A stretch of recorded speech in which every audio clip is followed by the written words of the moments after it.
Mesdames, Messieurs, bonjour et bienvenue à cette revue de presse ce matin. Levons les rideaux au Cameroun avec le journal de l'économie qui titre sur la planification du budget 2020. La priorité doit être donnée à la relance du nord-ouest et sud-ouest. Au cours de la session plénière du vendredi 29 novembre 2019 à l'Assemblée nationale, Joseph John Gouté, le Premier ministre, a présenté le programme économique et social et a par ailleurs déposé le projet de loi des finances pour le compte de l'année prochaine.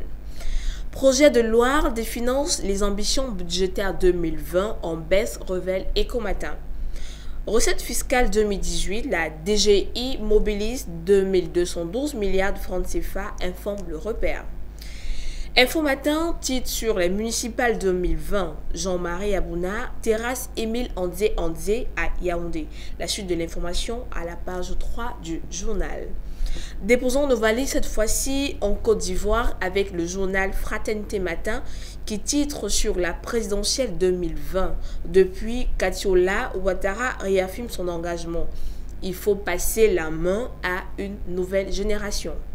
Toujours en ce qui concerne la présidentielle 2020, Alassane Ouattara donne un avertissement à Bédié et consorts en disant « Je veux que tous ceux de ma génération comprennent que notre temps est passé selon le tabloïd du jour ». Toujours en Côte d'Ivoire, le quotidien d'Abidjan titre sur la situation sociopolitique qui explose. Abou Cissé dévoile une grave crise au sommet de l'État. Faisons un tour au Burkina Faso, c'est l'inauguration de barrage hydro-agricole de Samand avec une capacité de 1,50 milliard de mètres cubes d'eau. C'est un grand pas vers la sécurité alimentaire et le développement. En Afrique du Sud, Business Day révèle le dernier projet de règlement minier de la South Africa qui impose de nouvelles exigences socio-économiques et de main-d'œuvre à l'industrie, qui pourrait ajouter un fardeau supplémentaire pour les entreprises en difficulté qui ont perdu des emplois, selon un éminent avocat des droits humains.